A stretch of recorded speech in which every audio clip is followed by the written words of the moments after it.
नमस्कार, मी सुमित. तुम्ही पाहता एलएस मराठी. पाहूया दुपारच्या काही महत्त्वाच्या बातम्या. देवेंद्र फडणवीस यांनी निवडणूक पुढे ढकलण्यावर प्रतिक्रिया दिली आहे.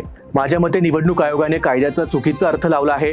निवडणुका रद्द करणं हे अत्यंत चुकीचं आहे. अशा वेळी कोणीही न्यायालयात जाईल आणि निवडणुका पुढे ढकलण्यात येईल असं आजपर्यंत कधीही झालं नाही. निवडणूक आयोग कोणता कायदा काढत आहे, कुणाचा सल्ला घेत आहे याची मला कल्पना नाही, असंही फडणवीस म्हणाले. ॲडव्होकेट गुणरत्न सदावर्ते यांनी नांदेड येथील सक्षम ताटे यांच्या कुटुंबियांची भेट घेतली आहे. भेटीनंतर ते म्हणाले, सक्षम ताटे यांची हत्या जगाला हादरा देणारी आहे. ही हत्या जातीवादातून झाली आहे. सक्षमची हत्या करण्यासाठी प्रवृत्त करणाऱ्या पोलिसावर कारवाई झाली पाहिजे. यावेळी त्यांनी सक्षमच्या आईवडिलांची आणि आचलची भेट घेऊन त्यांना पोलीस सुरक्षा देण्याची मागणी केली. मागणी केल्यास हा खटला आपण लढू, असंही सदावर्ते म्हणाले. नायलॉन मांजामुळे एक दुचाकीस्वार गंभीर जखमी झाल्याची घटना घडल्यानंतर सिन्नर पोलीस आणि नगर परिषद प्रशासन ऍक्शन मोडवर आलंय. नायलॉन मांजा विक्रेत्यांच्या विरोधात धडक मोहीम राबवत संशयित आशुतोष उर्फ शंकर राजेश शिंदे याला सिन्नर पोलिसांनी छापा टाकून गजाआड केलं. त्याच्याकडून तब्बल 9,40,800 रुपयांचा नायलॉन मांजा जप्त करण्यात आलाय. नगर परिषद निवडणुकीच्या प्रचाराच्या पार्श्वभूमीवर भाजप स्टार प्रचारक नवनीत राणा यांनी महत्त्वपूर्ण टिप्पणी केली आहे.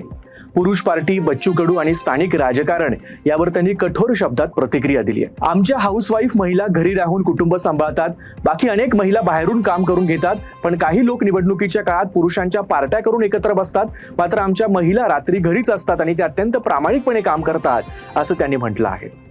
सातारा जिल्ह्यातील नगरपालिका निवडणुका एका वळणावरती येऊन पोहोचल्यात. प्रशासकीय कारणांमुळे काही नगरपालिका निवडणुका पुढे ढकलण्यात आल्या असल्या तरी उर्वरित प्रक्रिया सुरू आहे. मात्र साताऱ्यातील केवळ महाबळेश्वर आणि फलटण या नगरपालिकांच्या निवडणुका पुढे ढकलण्यात आल्यानं जिल्ह्यात संभ्रमाचं वातावरण निर्माण झालंय. नगर परिषद आणि नगरपंचायतीच्या सार्वत्रिक निवडणुकांसाठीच्या जाहीर प्रचाराची समाप्ती 1 डिसेंबर 2025 रोजी रात्री 10 वाजता होणार आहे. त्यानंतर प्रचाराच्या कुठल्याच जाहिराती प्रसिद्ध किंवा प्रसारित करता येणार नाही. त्यामुळे मतदानाच्या दिवशी म्हणजे 2 डिसेंबर 2025 रोजी मुद्रित माध्यमांमध्ये देखील जाहिराती प्रसिद्ध करू नये, असं राज्य निवडणूक आयोगानं स्पष्ट केलं आहे. लातूर जिल्ह्यातील विविध ठिकाणी गेल्या 3 महिन्यांपासून सोन्याची दुकानं, बँक आणि घरफोड्या करणाऱ्या सराईत आरोपींच्या टोळीचा पर्दाफाश करण्यात स्थानिक गुन्हे शाखेला यश मिळालंय.